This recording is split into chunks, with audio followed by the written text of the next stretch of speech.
want to know if this would be online. Okay, you're live. All right, good evening, everybody. Announcement is made that adequate notice of this meeting has been given and that it is being conducted in accordance with NJSA 10:4-6 et sec of the New Jersey Open Public Meetings Act. Nora, please call the roll. Mr. Berkowitz. Here. Mr. Joskowitz. Here. Mr. Kaplan. Here. Mr. Mazzarella. Here. Mr. Reddy. Present. Mr. Willens. Here. We have our board planner, Mr. Chadwick. Board engineer, Mr. Holloway. Board attorney, Mr. King. Present. There's none. What? Took care of business. So please stand for the Pledge of Allegiance. Pledge allegiance to the flag of the United States of America and to the republic for which it stands, one nation, under God, indivisible, with liberty and justice for all. Okay, at this time, the meeting is open to the general public for anything that is not on the agenda, and I don't believe there's any public here tonight. Okay, we do have one correspondence from Mr. O'Neill requesting that application 2171 be carried to April 19th without further notice and with the required extensions. So moved. Second. All those in favor? Aye. Okay. On to the regular agenda portion of the evening. Application 2182 is being withdrawn, and apparently the applicant will resubmit at some point in the future. 2265, applicant did not meet notice requirements, so we will not hear that tonight. 2277, the applicant's attorney did not meet the notice requirements. We will not hear that tonight. Application 2171, this will be carried due to witness unavailability. Do we have a date on that, or we're just? Oh, yeah, That that's was the correspondence. Oh, that was that one, okay. Okay. Last one is. And the last one, application 2237, which is 240 Littleton LLC, 240 Littleton Road, 240 Littleton LLC, for preliminary and final site plan C&D variance to construct three-story multifamily residential. Have you properly noticed, Mr. O'Neill? Yes. All right, so we can hear it. It's all yours. Thank you. Good evening, everyone. Joseph O'Neill for the applicant. This is an application for 240 Littleton Road. You may remember this site from a very long process involving 7-Eleven that got withdrawn. This is the replacement of the 7-Eleven. And to get into that, we'll just get started right away. If I can call my first witness, please, Mr. O'Neill. And is this a fact witness? Yes, this is a fact. Sir, could you raise your right hand? Do you swear affirm the testimony you're about to give before the board is true self you got? Yes, And for the record, can you state and spell your name? yes, my first name is spelled Shergoh. Last name's Alkilani. And you are One of the owners of the property? correct. Okay, thank you, you're sworn. Thank you, Mr. O'Neill. Mr. Alkilani, could you please introduce the board to the history of this site and what it is we're proposing here to serve it? Certainly, I happen to be aware of the site, just being in the real estate industry and looking for quality corner properties. I believe the property's been in its current state for about 22 years or so, 23 years since I initially seen it. At some point, and I apologize, I don't remember the exact dates, but a bank called Skylands Bank had purchased the property, and I believe they came before this board or maybe it was the planning board because it was a permitted use, but I don't recall those details. But they came before the board and they did receive full site plan approval. In that interim, the bank was sold to the bank that I purchased the property from. If I could remember their name now, I'm getting some stage fright. But we had purchased the property from them. We were contract purchasers. As you know, we appeared before this board to obtain the approval for 7-Eleven. We had withdrawn that application. There was some miscommunication between the sellers and ourselves. And we purchased the property. And since then, we've been marketing it as just available. As you can imagine, we've received a lot of interest given the location of the property. but most of that interest was relative to uses similar to a 7-Eleven. And speaking with some of the community, we became somewhat friendly with the homeowners association that was very vocal as part of that application. And we didn't feel that any of the uses that were being proposed to us by others would be something that they would support. So we started looking at what can we do with the property. We are multifamily developers as well. So we looked at obviously the permitted uses being somewhat limited to a bank. Banks haven't been growing as, fortunately, in my industry, they were a big part of our business. And a lot of the retail users that we'd want in this community aren't growing either. I think we had Starbucks looking at the property for some time. I think the neighbors may have not loved the drive-through, and that certainly, I don't know if this board would have approved it, but you can see that even those types of companies have slowed down their growth, although I think you have a new one on Route 46. So we believe that the residential use is what's going to get that property cleaned up. It's been abandoned.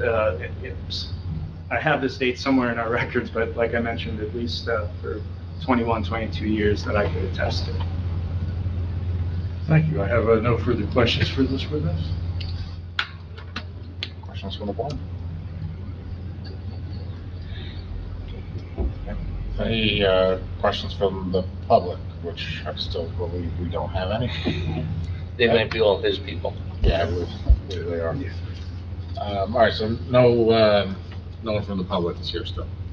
All right, thank you. Thank you. Next witness. I'd like to call Mr. Modesto, our engineer, our site engineer. How would you? Keep it up. Sir, if you could raise your right hand, you swear firm testimony you're about to give before the board is the true self you got. I do. And for the record, can you state and spell your name? Okay, it's Chief Modesto, last name is Modestow. I'm with Stonefield Engineering Design. And you're an engineer? I am, yes. And is it engineering? It's, yeah, civil engineer. Okay.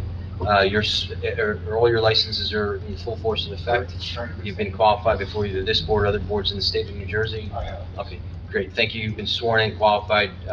Is your witness. Thank you, Mr. Modesto. I wonder, using your exhibits here, if you could just orient us as to what it is we're talking about. You want to mark it?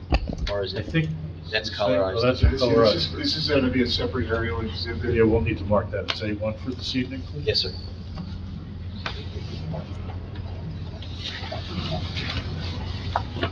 And just for everyone's understanding, this is a Google Earth image of the property overlaid with 2 parcels because we are block 412. Am I taking the mic? Is this one working? Perfect. All right, so we're block 412. This is going to be lots 8 and 9. 8 being located further end, 9 in the front. Parcel is just over 0.7 acres. It's 30,000 square feet total, and located within the office professional zoning district. We're generally located, we'll call it on the north side of Littleton Road, and on the east side of Parsippany Boulevard. All around us, we'll call it directly to the west, we have an existing office building that is also zoned in the same zone as O1, and then below us to the south, we have several different retail users located with the B2 zone. Directly to the east of us, we do have a residential R15. This is the Troy Gardens apartment complex located generally, we'll call it north and to the east of the property. Littleton Road is a county road, that's County Road 63, and Parsippany Boulevard is County Road 511. Currently on site is an existing 2-story building. This is vacant. It's centrally located on the parcel. We'll call it about 2 driveways exist on both frontages, one being a gravel drive, kind of working our way in both on Parsippany and on Littleton. So it's a gravel drive that was there some time ago, and then to the actual hard corner where there is a more concrete and asphalt drive closest to the intersection. So 2 driveways for both frontages, generally located outwards in the same location. What the applicant is looking to do is to raise everything on site and propose a new multifamily building, and I'm just going to flip over. This is a new plan. It's gonna be A2. A2. And this is dated 2/7/2023, prepared by my office. And what we're looking at is essentially what was submitted as part of the package, the site plan, colorized, an aerial background, same orientation with the north is the top of the page. And we've shown the landscaping as well on this, just for the board's reference. So we are proposing, again, same general location with the building centrally located on the property. This is a 3-story residential building. It'll have 21 units, 16 one-bedrooms, 2 studios, 2 two-bedrooms, and 1 3-bedroom. The architect will get into that a little bit further as we get along with the presentation. The total square, The date on that exhibit? this is 2/7/2023.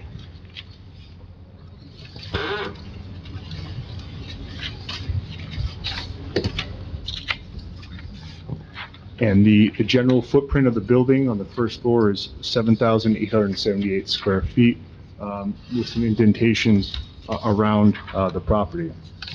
The building sits 30 feet from Littleton Road, as well as Parsippany Boulevard. 50 feet is required within the zone. The building is, we'll call it respectively, meeting setbacks as far as its rear and side yard setbacks, as it abuts the residential zone to the east. However, there is a residential buffer that we are located within that's 35 feet. The parking spaces are within that. However, the building is outside of that. So as much as possible, we'll call it the mass of the building is located further away from the residential zone. The building only covers 25.7%, where 20% is permitted. This is a relief being requested, so it's about 6,120 square feet is permitted. From a net impervious coverage standpoint, we are under, 75% is permitted, where 68% is being proposed. The lot area as it exists today, after the lot consolidation will occur, as part of the improvements that'll be occurring with the county, is actually there will be a right turn lane designated from Littleton Road onto Parsippany Boulevard. And a lot of the configuration shown here is with that anticipation of that happening as this project goes along. So it's been built out, it's going to happen after the project obtains site plan approval. That will be installed, and a lot of the other improvements we're going to go through here have been built around that. You have a detail showing that? Or? I do, there's a detail submitted as part of the plan set. That is sheet C, I think it's 5, which shows the site plan after the improvements are made for the board's reference, and then the aerial is simply showing what would be happening, we'll call it day 1 of construction. Is there a new plan set submitted recently? The ones that we're referencing here submitted, it's 3/23/2022.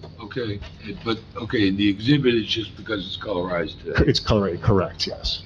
So I don't mean. March 23rd, 22 date plans are what we're testifying. 3/23/2022. So I just missed your first couple of sentences. The road improvement is your design? It was the county. It's the county. Yeah. So I know this was an area of contention with the last application. Mhm. So this is something that the county says they're going to do, but we all know the process, and that still has not, the work you're saying is going to be started when you, It would happen after site plan approval is obtained. and how do we know that that is happening? Has that money been budgeted and they've agreed that that's the fact, or is this a proposal on the county's part? I have to, I think our traffic engineer's been working a little more hand in Okay. hand on that and can Okay. provide confirmation on that, but the Yeah. conversation we had, it is happening. Okay. It's a process after this happens. Okay. Interrupt one more time. You said it was 30,000 square feet. Is that after dedication or before? After dedication, the current parcels as it sits today would be, .88. Yeah, okay. But we're taking this after that, and when that So it occurs, nets out 30 after you, is it a taking or a dedication? I would have to go back to what the county, the exact files, I don't quite remember. Does that answer the question? Mhm. Yeah.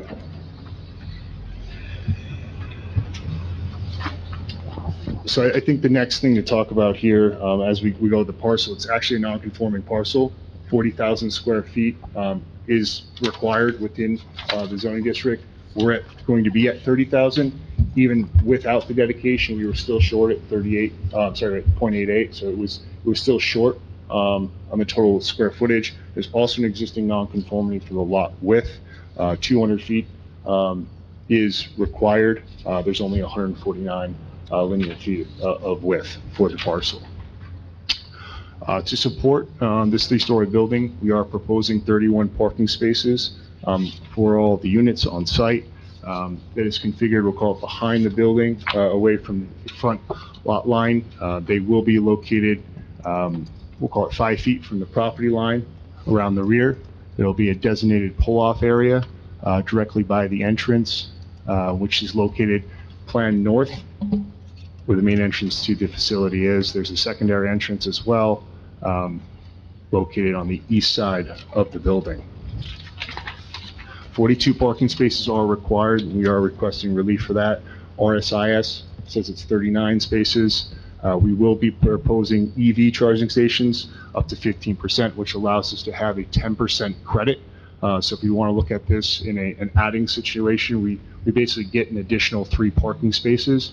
So even though from a top-down perspective, we have 31, because of the additional EV parking spaces is essentially having 34 parking spaces on site as part of that credit that went through at the state level. So that's part of the 15% credit or 15% in EV charging as Have part of those spaces been chosen yet? So two have been shown. That'll be day one ready, located directly adjacent to the 288 parking spaces, directly on the north side of the property. So that's what they've been shown at this time.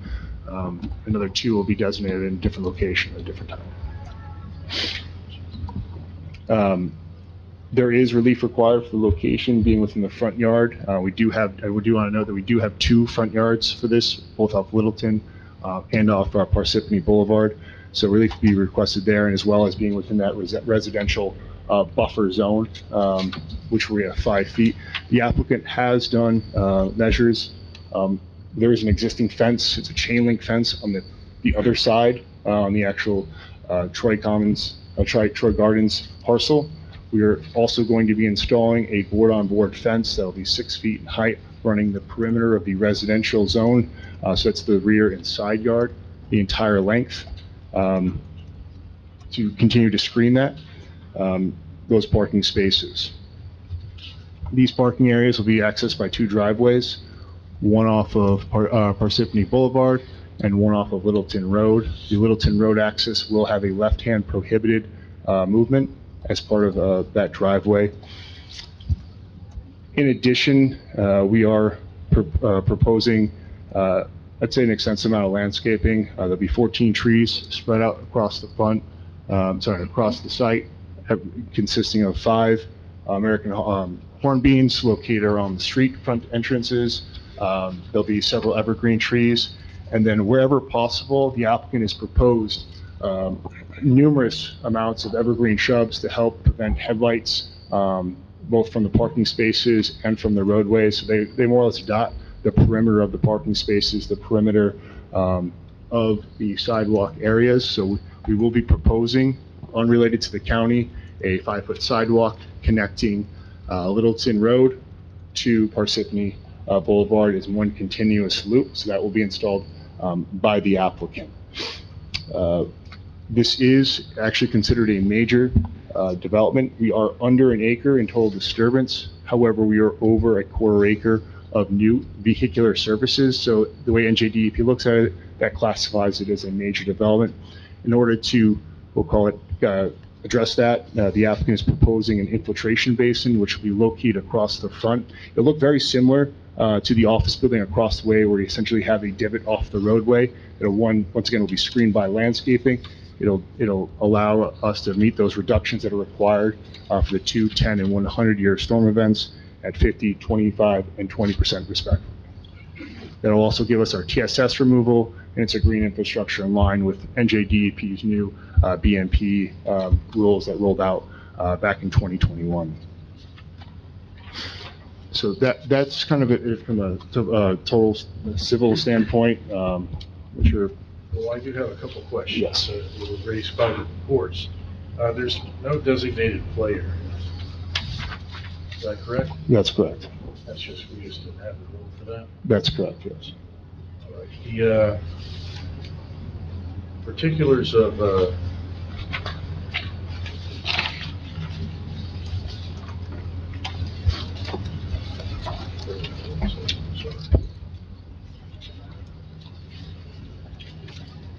can you describe where the roof equipment is going to be, or is that something? I leave that one to the architect. All right. What about trash use? Trash use, from my understanding, it's the way it's been designed, it will be rolled out by each tenant to the curb for pickup.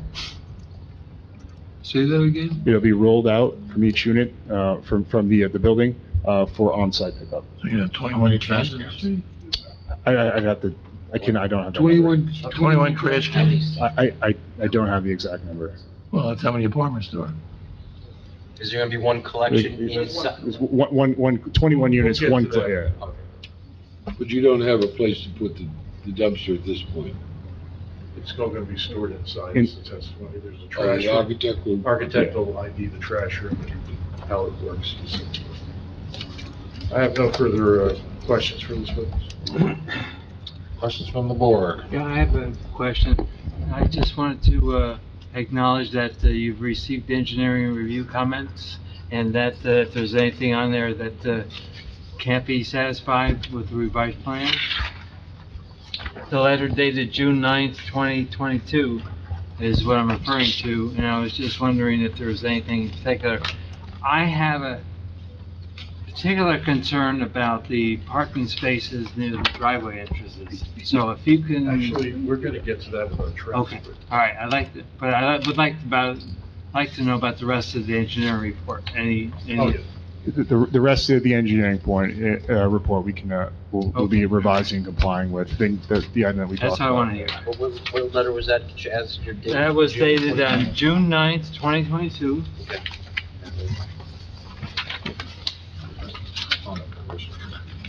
Yeah, it was, I think it was item number 6 that we're talking to. It relates to the parking space locations.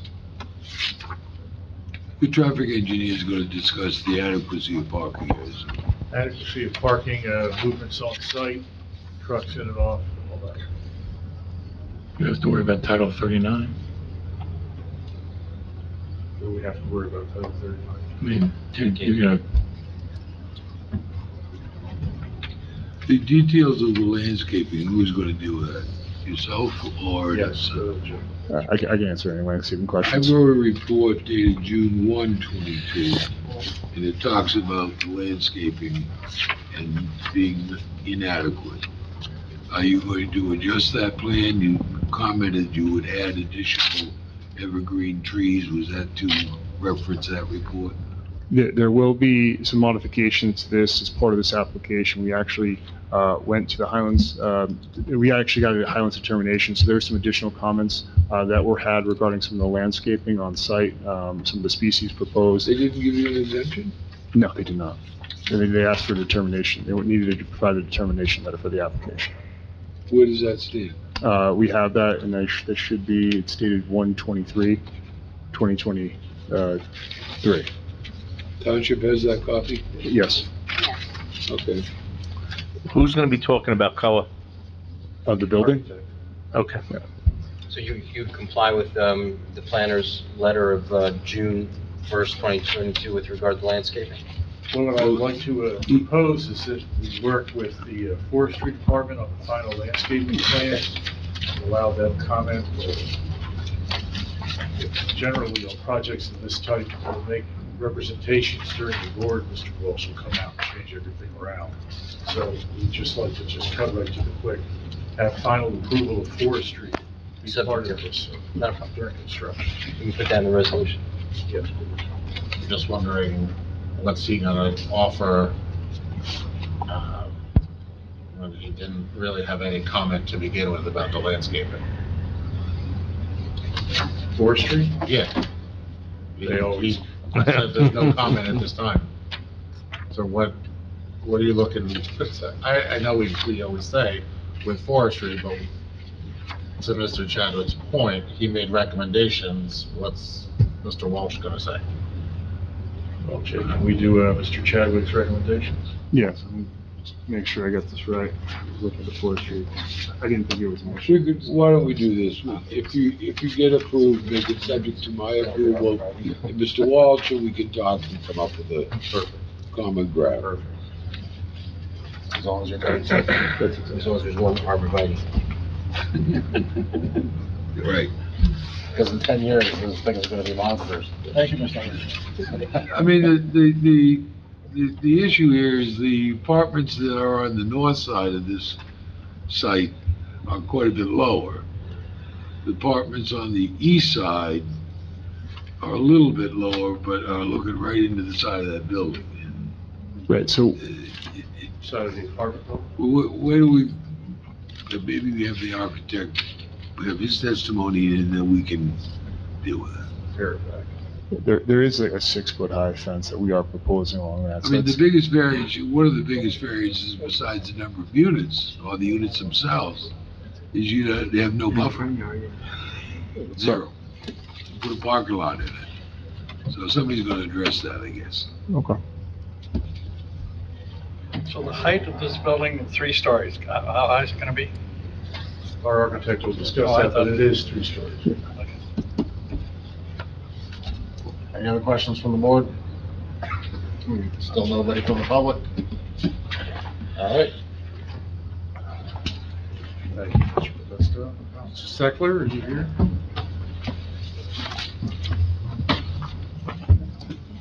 Sir, could you raise your right hand? You swear affirm testimony you're about to give before the board is true self you got? I do. For the record, can you state and spell your name? Yes, my name is Matthew Seckler. That's Seckler. My address is 92 Park Avenue in Rutherford, New Jersey. And your expertise is? Traffic engineering. Okay, and you're with the same firm? Stonefield, yes. And all your licenses are in full force and effect? Yes, they are. And you had to think about that. I was waiting to see what the last line was going to be. And you've testified either before this board or other boards in the state of New Jersey, correct? Yes, I have. All right, thank you. Before you swear your witnesses qualified and sworn. Mr. Steckler, you heard some of the questions that were being brought up.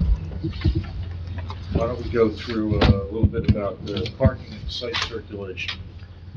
Certainly. And again, we included within our traffic parking assessment report that was dated March 23rd, 2022, discussions about items such as trip generation, access, and parking. I'll briefly get into those items, and obviously, if there are any additional questions, I'll be happy to answer them.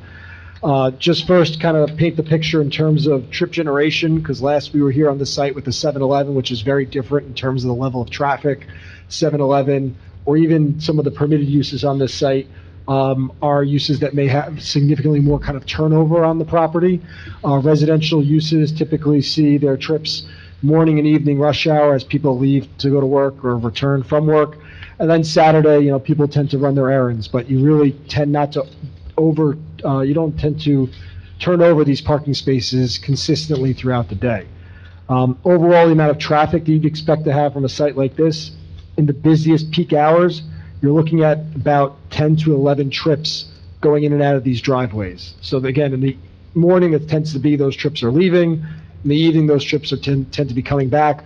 You're talking about one car every, 5 to 6 minutes coming in and out of the driveway. So again, a extreme reduction compared to the previous use, but even other uses that could be here, even the banks that you heard about would generate more than, 10, 15 cars an hour, typically on the range of, maybe 20 to 30 cars an hour during the busy hours. In terms of parking, and you heard from the last witness in terms of, I think you heard from the last witness in terms of the amount of spaces. We are proposing 21 units and 31 parking spaces. I believe we'll be providing additional EV parking spaces. I think it would total 5 EV parking spaces, which actually gets us to a zoning parking number of 34 parking spaces, because we have that state statute that allows for the additional credits for EV parking spaces. And we have 21 units. I know the architect is coming next, so I don't want to spoil all his thunder, but I think it's important as it relates to traffic and parking, is that the number of units in this building are typically, or majority of them are 1-bedroom or studio apartments. 18 of the units are 1-bedroom or studios. We have 2 2-bedrooms and 1 3-bedroom. And you'll hear obviously regarding, why we have those larger units because of the required affordable housing regulations. But this is a building that is almost predominantly studio and one-bedroom apartments. So when you think about traffic levels, when you think about car ownership levels, when you have one-bedroom apartments, it has a less likelihood of having second cars on property or even third cars on properties for specific tenants on site, just because the number of users in the building are less. Less bedrooms, less cars is typically how the ratio works. I had a question on the EVSE. Yes. If there are 5 EVSE proposed, are they all going in at the initial construction? They will all be installed for Make ready? make ready. 2 of them, I believe, have to be installed at date of I don't opening. know if the make readies qualify for the 1 for 2. The EVSEs certainly do, but I think just to make ready, I don't know at this point if they qualify. Okay. I'm being told that all will be installed. Okay.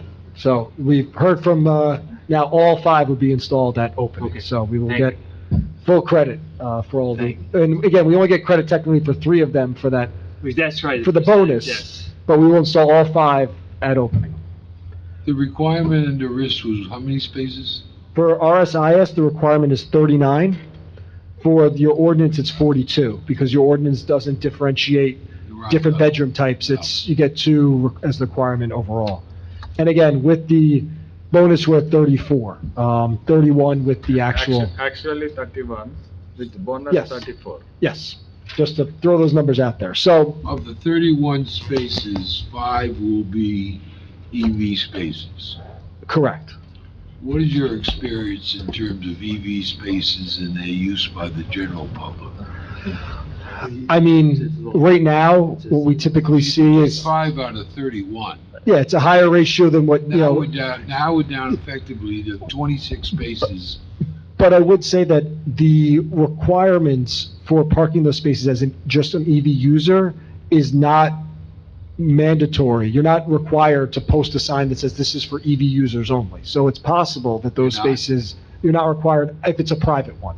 Again, if you're doing EV, in a public facility, that may be completely different, in a shopping center, but a lot of that actually depends on who the EV provider is. There are services that come in and they will charge for EV parking. They want only EV people parking there, because if a gas car parks there, they get no revenue, no one's hooked up. But it is not, I believe, per the statute, required like a handicap space where it is restricted only to EV if it's privately run. So, again, Well, that's you. I only know what the rule is and how many. I don't know that rule. I do want to correct, I want to emphasize what was said. These are not open to the general public. These are for tenants only, to be under control of the landlord. Yeah, you may have 21 tenants and nobody has an electric car. Right, in which case that'll go, and then, but the landlord will handle the allocation of parking on site. So That's one thing, this is rental, correct? Yes, that's true, It will not be an owner occupied. that's true. where will people park if it's, full? so let me get to the if it's full and why I don't think it will be full, and then we'll talk about where they'll park if it is full. So when we look at the parking ratios, one of the things we look at is the ITE Parking Generation Manual. And for this type of development, which is specifically what is considered a low-rise apartment building and not near a train, because we want to make sure that we're not counting sites that are in, I'd say, highly urban areas or mass transit. There is bus, obviously, to the north of this site that you could walk to, but we're grouping ourselves with the 77 other sites that have been studied that are not near train and are low-rise, so not necessarily high-rise buildings. Based on those sites that the IT is studied, the parking demand per unit, giving a 95th percentile range, meaning 95% of the sites fall between these 2 values, is between 1.15 parking spaces per unit and 1.29 parking spaces per unit. For this number of units, it's 24 to about 27 and a half parking spaces being occupied. And that's what the IT is saying. You can be 95% confident based on 77 sites. Your number is going to be somewhere between 24 and 27 and a half parking spaces needed for this site. And again, we have 31. So going to your question, based on those numbers, I don't think there'll be a case where we need, or any type of off-site parking, additional parking being needed. I'd also state that the Troy Gardens, again, obviously, it's a different development, been approved differently. Just for the board's information, I believe that is parked at 1.2 parking spaces per unit. So if you count the 112 units, I believe there's 136 parking spaces in that development. That's at 1.2, and again, we're above that with our ratio here. We're about, I think, about 1.5 with this development. So we do have more parking than nearby neighbors. We do have more parking than what, again, 77 sites that have been studied, given us this confidence interval. So I believe that we have sufficient parking on the site to support not only the people that live here, but also the visitors, because the ITE, they don't differentiate visitors from residents. They're counting cars. So when they count out there, they're counting a site of this size being 24 to 27 and a half cars being that sweet spot for the biggest demand. So you're talking about the 95 other sites you look into, all of them are like in the, like a intersection of the road? Well, again, parking, I would say, is irrespective of where it's located in terms of on a busy road, on a quiet road. But the same building goes on the residential area. For example, there is a road, they can park on the road also. But here, there's no possibility at all. Right, yes. This is just looking at developments that have on-site parking. So it's only looking at, when we're looking at this study of the 77 sites, those are sites that are not afforded, let's say, on-street parking. What I meant Besides to that. say is, off-site, we have to consider zero. Yes, and I would consider, again, I don't see a location that would be Because there is no convenient. possible way. Yeah, unless someone here decides on their own, hey, listen, I want to rent a space in the office building across the street. That's it, that's- But again, that's on their own, that's not related to this So development. there's no, sorry, Scott. That's There- okay. There's no, how do you account for holidays, for Super Bowl Sunday, for draws in where people, multiple apartments are gonna have guests? So one is the size of the apartments, and again, the unit size is the actual square footage you could hear from the architect. But at one-bedroom apartments, you're not likely getting the, like, 12 families coming to someone's house for Thanksgiving. Most likely, if you do have a few people coming by, it's not going to overwhelm the parking lot. And typically on those holidays, and if you're in an apartment building, you have just as many people kind of leaving to go to someone else's apartment building, house, things like that. So it tends to somewhat even out.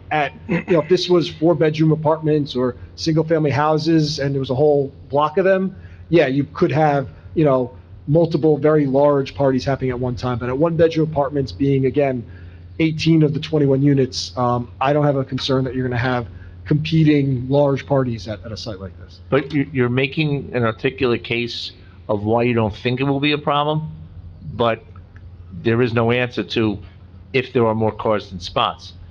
You don't think it'll be a problem, but we wanna know what happens when it becomes a problem. Right. And it may not be frequent, but it will happen at some point. What happens? And again, there's no available on-street parking that I would say is convenient to this Okay. location. That's fair That's what it is. answer. I mean, Okay. Again, I can't speak to it if it becomes an issue, if there's off-site parking lots nearby, but there's no convenient street parking near this site. Okay.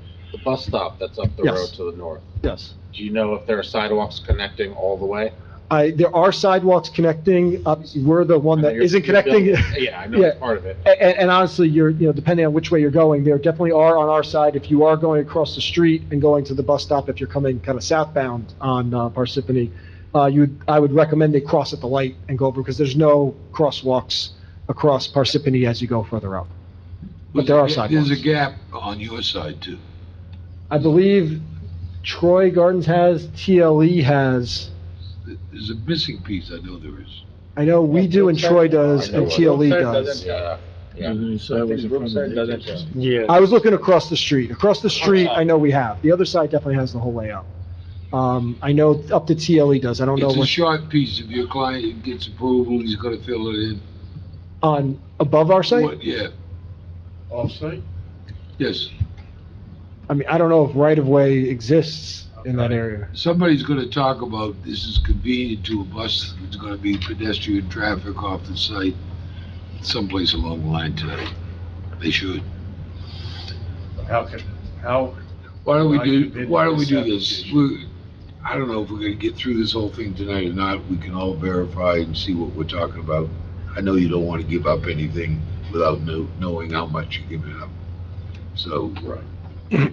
we'll, I'm also concerned about Let's making punt on that for commitments the moment. to off-site improvement. That on property we don't control, it might be private property.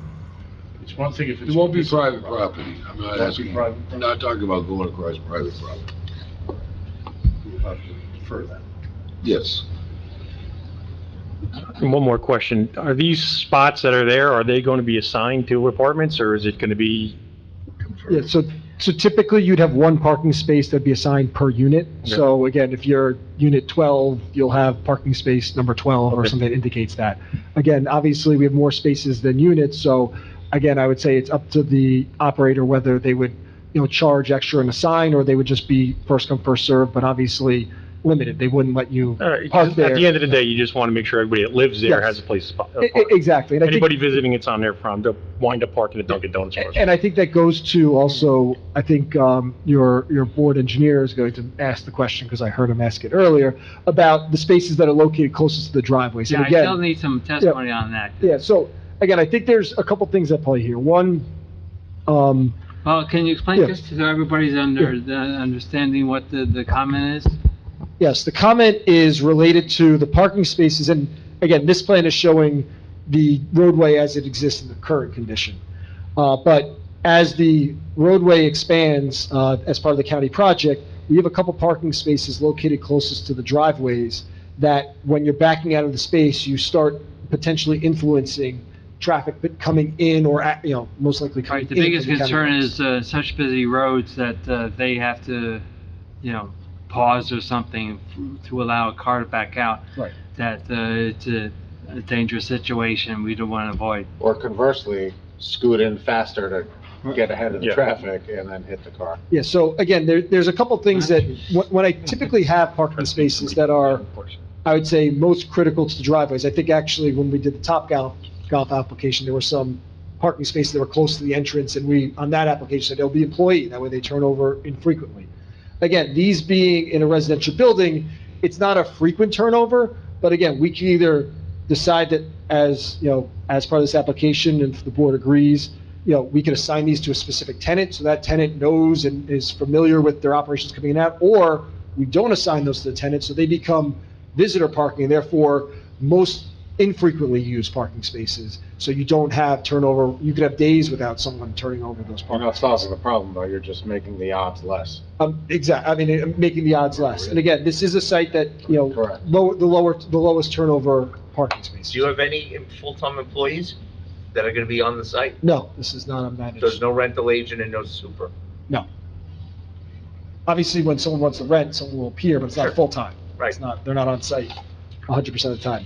I mean, there's, obviously, again, when I was looking at the numbers, I was saying between 24 and 27 and 28 spaces, so based on the ITE, I could afford to lose some of these, but I know the board was concerned of where people park if there's no parking. So I'm trying to balance those two things, that my numbers say, hey, listen, we could make those parking spaces go away, but I think this board would rather have them in addition to what I feel the number is.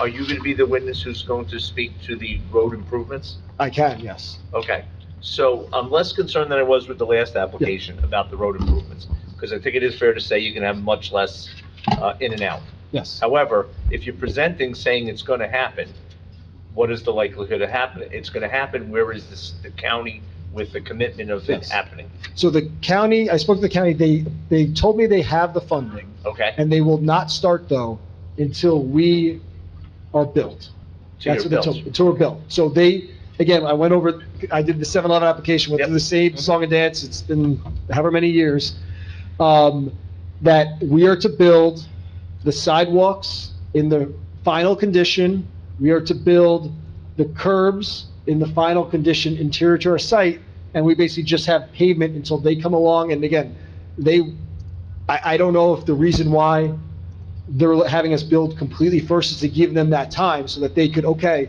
construction started on the site, they could put the project out to bid, Right. get in the funding year, but they said they have funding for these improvements, but they will not start until we are So built. they want you to build it as if they're gonna do it? Yes, Okay, could you get a letter to that effect, or is that? sure. Okay, Yeah. thank you. I got one more. I'm sorry. In comparison to Troy Gardens, their Yes. parking ratio, where'd you get that number? I saw online the number of units they have, which was 112, and I counted the number of parking spaces, which was Off an 136. aerial? Yes, and I also drove the site. So again, I didn't do a demand count. I wasn't there at No. 11 o'clock at night to see what it was, but I did the counts. John, do you have So that the ratio was what, 125? 1.2 on the Troy site. And what's ours, you're asking? No. Okay. no, What Just was seems going so to low. prevent the cars from cutting through? What? Oh, you mean like skipping the traffic light? Yeah. So, I mean, right now, it's pretty inviting to skip through because there's no one on the site. And honestly, people could cut through Troy also. They have access on both roads. What we typically see is when you have a private development, I wouldn't expect there to be a lot of cut through, especially if it's an operating site, a vacant site, you may see people cut through. Put some bumps in there. What? Put some bumps in. Yeah, again, if it becomes an issue, again, I'm sure the owner doesn't want to risk anything with people's high-speed driving through this area, so if it does become an issue, I imagine you'd get speed bumps and things like that, but I think it would be, let's see what happens, and if there's an issue, we would, throw the speed bumps in. Let's see if they're right turn only coming out of this side. Yes, Just as thought in my head, because that road gets busy, maybe right turn only out of that backside too, trying to cut across there, which people shooting through the light. Yeah. To get to 46, I mean, yeah, I you're mean, probably better off having everybody just go that way instead of trying to yeah, I cut mean, it. we did this dance with the 7-Eleven, and they said that we could have the left turn out there.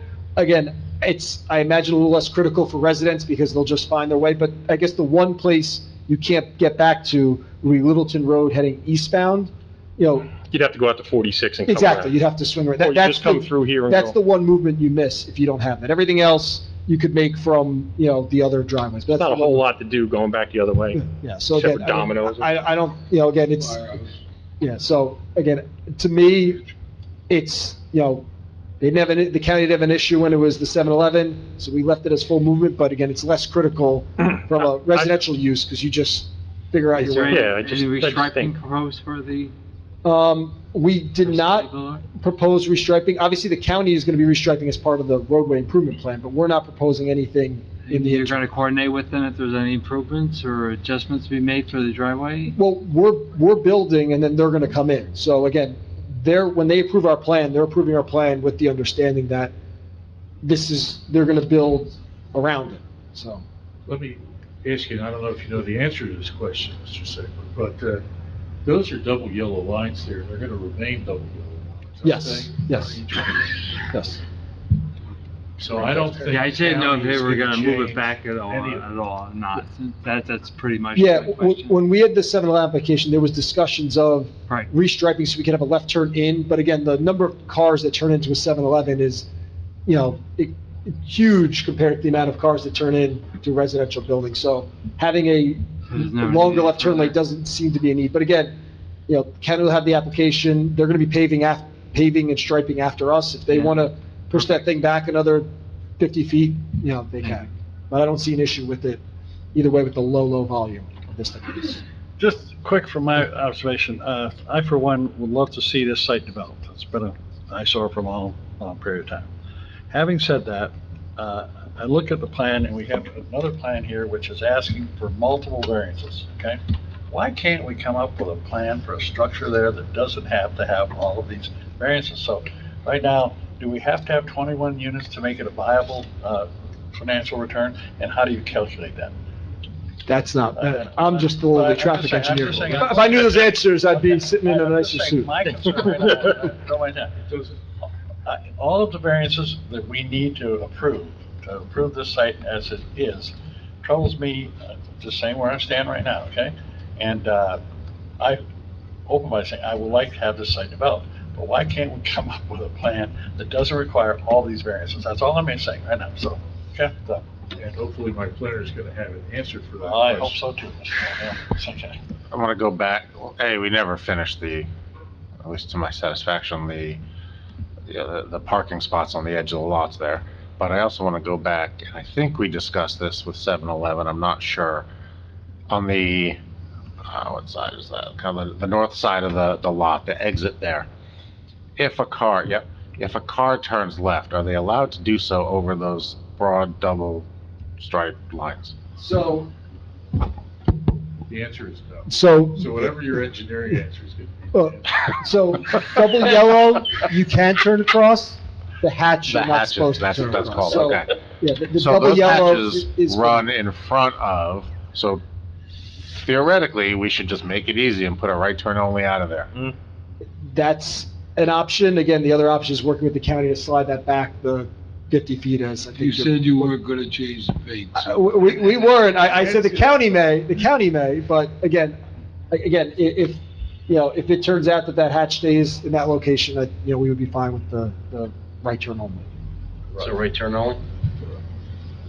Yeah, Right turn if the county decides in the, you know, if they're gonna move that back, they may, Well, you're gonna have to Remove open that with it restriction. turning right only, because the county's not working on the road Right, till. yes. How far is that to the intersection?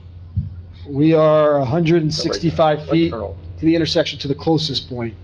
That's basically where that hatch begins, about 165 feet back. From the traffic light? From the stop bar, so the actual, where people would wait. It's about 7 or 8 vehicles. And coming eastbound on Littleton, okay, into the bottom parking lot. If I'm traveling eastbound and I want to turn left in there, what's that gonna look like for me during rush hour? Well, it'll look a lot better when they do the widening of extra lanes to queue, because there'll be less likely that someone would stack in front of you. However, you're making a left in this building, you live here. My assumption is you're gonna catch Turn the left light, there. where it's much easier to make the left, Yeah. and then you're gonna make a right in it. That's the Okay. benefit of being a residential building, is that, I mean, I know the way I commute home, you You learn learn what the lights to make secret, lefts, yeah. which ones you don't. Yep. What about the school bus, children? So I'll let the planner eventually talk about it, but at 18 one-bedroom apartments, you're likely not getting a significant amount of children in this building. But if you get one and you need the big yellow bus, where's it This details, this is a question I would be asking you too, about school buses coming on the property, delivery trucks coming on the property. What's that movement gonna look like? Fire trucks coming on the property. Yeah. You've done this Yes, calculation. so fire trucks could, Can all operate on the yeah, property. fire trucks all circulate around. I believe our site engineer mentioned, we do have a pull-off area for, you know, your Uber, DoorDash, delivery food, Amazon, all that. So we do have a wider area out in front of the, right near the lobby for that type of drop-off and pickup. I don't know if the school district school buses enter developments like this, but obviously that would be the location where the school bus would stop. If not, I imagine the school bus would stop along one of the roadways here. I imagine Troy Gardens has children that come out either, again, they surround us on both sides, so wherever those kids go is imagine where our kids would go. Is a garbage is a private? Garbage is private, yes.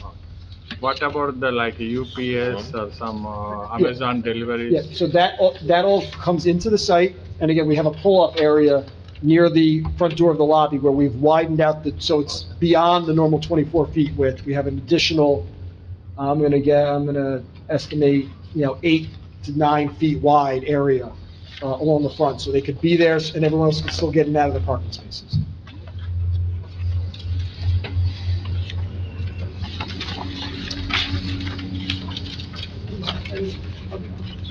Any more testimony, Joe? I have no further questions for this witness. Questions from the board?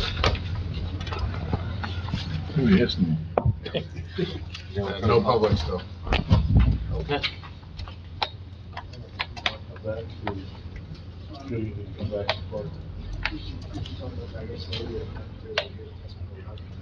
All right, thank you. So, Mr. Prescott? Sir, could you raise your right hand? Oh my goodness. Oh, easy. You swear firm testimony you're about to give before the board's true self you got? I do. And for the record, can you state and spell your name? Barry, post-cancer, P as in Peter, O-S-K-A-N-C-E-R. C-E-R. And you're architect? Yes, And all your licenses are in full force and effect? yes, they are. You qualify before this board and the other I boards? have. Great. Mr. O'Neill, your witness is sworn and qualified. Thank you. We're gonna mark this exhibit as A3 for this evening. Can you describe what it is we're looking at there? Yeah, this is a set of drawings, SP1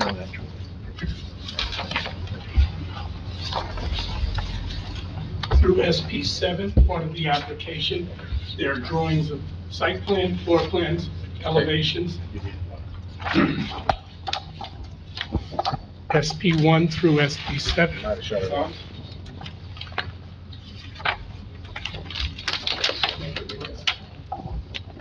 Engineers trying to sabotage the I'll start all over again, give my That's name not right in the necessary. parking lot. No, just go ahead and, Keep this going. is, A3 for this evening. SP1 you were through describing. SP7 are the application drawings that my office prepared and provided as part of this application. They include site plan, floor plans, elevations, aerial and pedestrian views of the project. I've also brought, Let's go through, let's do it. Laura. okay, you want me to mark that as A? Because it's colorized, correct? Yeah. So A3. No, the drawings that are provided were also colorized in the application. Oh, they were? Yes.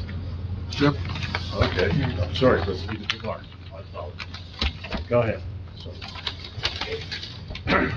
The first, SP1 is the site plan which you've seen and been indicated, described by the engineering group. Access on both roads, of course. We designed it so that the purpose was not to have cars in the front yard between the building and the street. I need you So to I- speak into the microphone. Sorry. Thank you. It's on. If you hit it and it's red, you just muted it. It's not red. It's green? Okay, then speak No, into it. it's black. Okay, well then, somebody shut it off. Is the architect? Hold it down. Just hold down the buttons. All right, and let go. Green. There you go. Cool. Okay. Promise not to touch it. When we were designing the building, we were making an effort to try to keep the cars from being the element between the street and the building, and let the landscaping in the open space where we knew the road widening was going to occur to be uninterrupted. And so you've heard the building described from the engineering point of view. Architecturally, on the first floor, we have a 3-bedroom apartment, some 1-bedroom apartments, and the common area that include the lobby, the elevator machine room and elevators, a trash room so that the garbage can be kept in the building and taken out when we know our garbage truck is coming to the site. We have a laundry room for the people who live in the building and a utility room. We were asked at one point to include a rooftop plan to show any equipment on the roof. There isn't any. We have PTAC heating and air conditioning units through the wall, and so the rooftop is basically just toilet vents and nothing else.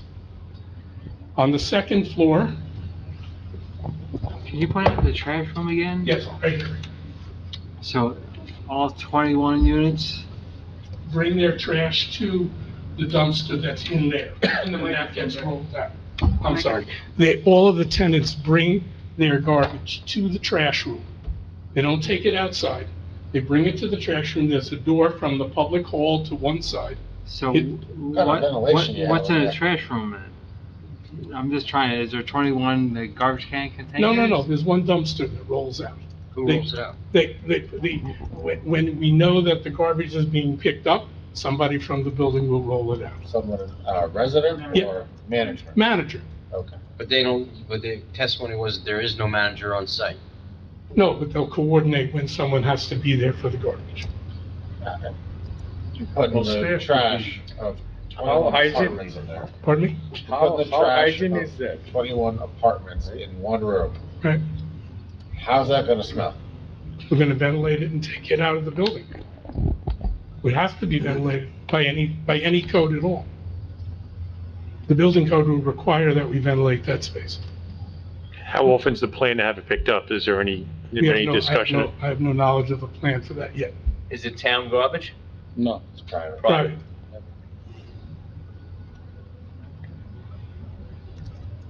Who's gonna clean that dirty dumpster so it doesn't smell all the time? The manager. Is there room there for recycles also? In that space.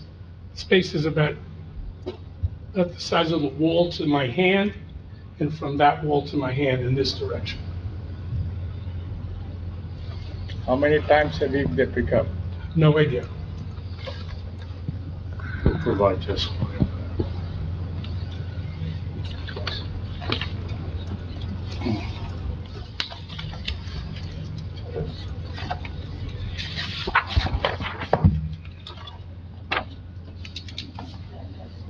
No. And I guess it's inside because you're concerned about not having enough parking spots. Right. Yep.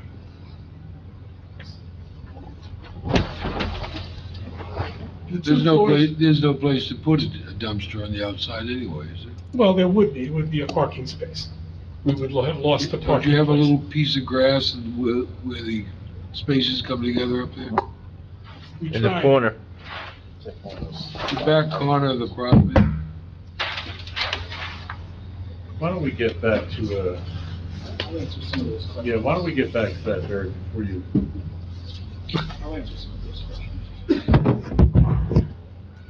Well, we're gonna save that question. Okay. That little Corner piece in the back corner, you got your finger Here on it right there. would be one potential location blocked by the cars to get in, and the others are too close to the street. I think you could figure it out. Pardon me? I think you could figure it out, but that's gonna get off the point. We'll Yeah, we'll come back to that. get to some more You important. made the point. Go ahead.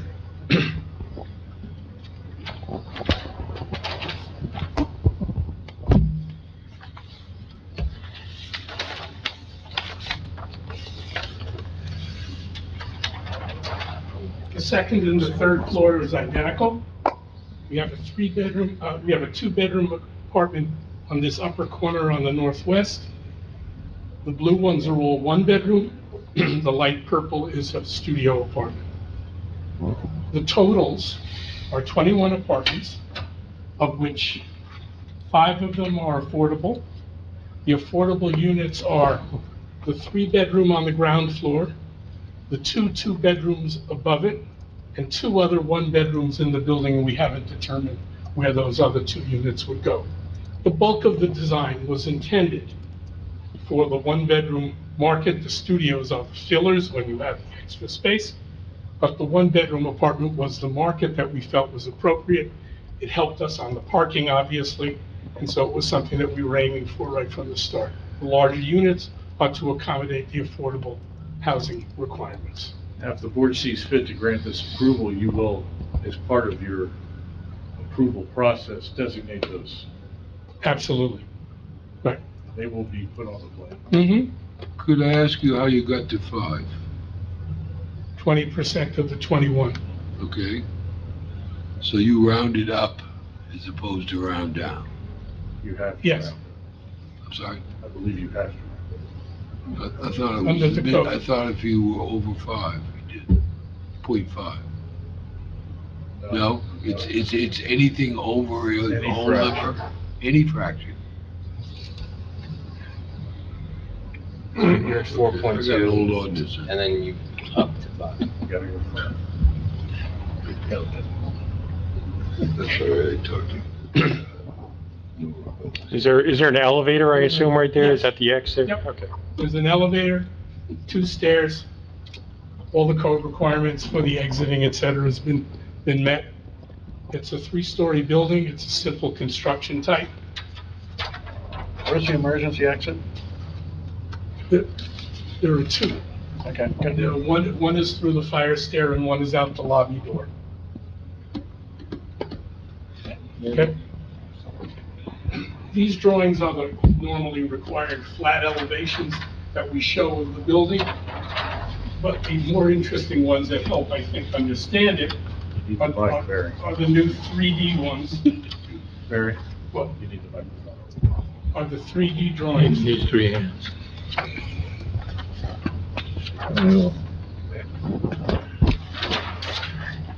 We have 2 sets of them, 2 kinds. One from the pedestrian view You might need some help. I got somebody help him.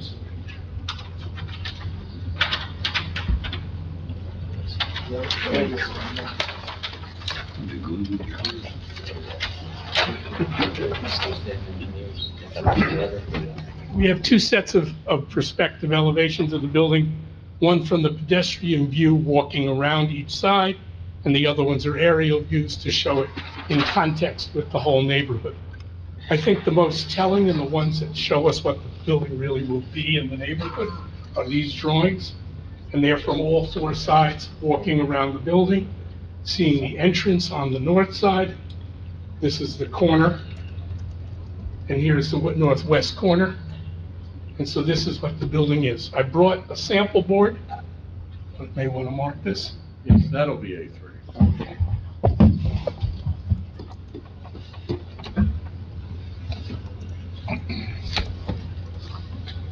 And it shows a brick range type rather than a single flat color. And it shows the two cementitious materials, they're board siding. It's the newer product these days that's replaced normal wood siding, never rots, rarely uses any color, keeps in very good shape. It's called hardy plank, that's the name for the product type. And so this is a variation of brick, and then the light green and the gray, which is what we've shown consistently on these drawings to match this. Can you let everybody take a look at that, maybe starting with Mr. Holloway? What the I'm familiar with the hardy plank, Oh, we it's can- very popular. No, that's it. Very nice. Okay. Please. The answer to a question that was asked earlier is 34 feet. It's the height of the building. There's a small parapet edge, a couple of inches higher than that, but the roof, according to your ordinance, is measured from the flat surface, and that's 34 feet. Okay. No common areas other than the proposed garbage room right now and the laundry, And the correct? lobby, And and the lobby. stairs, and the elevator. right? But no, social. There's no amenity package rooms. This Gotcha. project is too small. It's not the kind of building that would need that. It's a different user, we think. Okay. No HVAC unit for the common area. Yeah, wait. Where will that be? Probably in the ceiling of the first floor and then ducted out. All right. So nothing on the roof.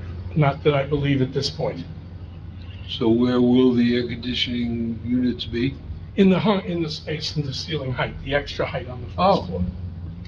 Okay, so they're interior. They're interior. I made a comment about the roof line. Yes, I mean, did you think about it? in terms of what? It's just straight, flat, up, heads.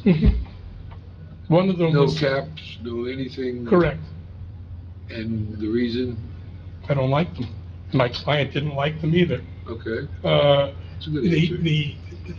The reality of the whole design of breaking it up into small pieces of either color change or level change, texture change in and out, was to give it scale and not have it be flat. If you look at all the buildings next to us and down the block at Cambridge, they're all flat brick buildings with no bricks.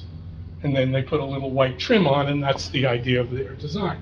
That's not our In the intention. 1960s, and two-story apartments. That's Come on. correct, correct. We all lived in one at some point in our lives, probably. Barry, could you- your testimony is that the way this building is designed, especially in these renderings, with the angles on the walls, are breaking up the view enough to make it interesting as opposed to that old product. You don't think there's anything necessary to do at the roof line to enhance that? Correct. I happen And to in like fact, it. I wanted to keep the roof line as low and inconspicuous as possible because of the 3 stories and all the other variances that we're requesting. Starting to put pitch roofs and all kinds of details and schmaltz on the top didn't appeal to either my client nor me. The upper right-hand corner on A3. On show- A3? Isn't that A3? No, A3 is the plans were colorized, it was my error. Were those all colorized? yes. They were apparently colorized. Okay. The wanna- architectural plans, the upper right-hand corner, Yes, yes. The corner of that building shows 3 horizontal, dark-colored areas. What are those? These Yes. windows. All of it? Yep. That's the corner window for those apartments. What about the view from the eastern apartments? The apartments facing to the east, they're right up against the parking lot. Well, so are the ones on the north. We understood that. The proximity of the units to the parking lot, there's no avoidance of that on the ground floor, and the second and third floor are above that issue. Does the car come right to the apartment wall, exterior wall? No, it has a sidewalk. You got a driveway around the building. We have a sidewalk and a curb. Right. There's a close point here and there as you go around. That's about 5 to 7 feet back Okay. from the curb. Okay. You have to remember this has been on file for quite a while. In my office too. There's no sign or anything on the building or at the Just the curb? address. Of course, we could call it the Mazzarella Building if that helps us in any way. Probably not, no. Somebody will throw rocks through the window. Questions for this witness? Any other questions? Thank you very From the much. public.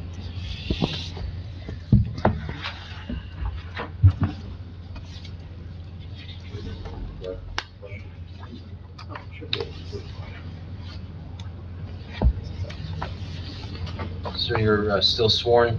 Yes. Yes, I wanted to. Just for the record, you may want to say your name. Mr. Aquilani again, for management to speak about some of the parking issues that were brought up and the fact that there are actually going to be people on the site from time to time, even if they're not sleeping over on the site. Could you just go through the operational issues that were brought up by some of the questions from the board? Certainly. When it comes to parking, we are assigned a space per unit.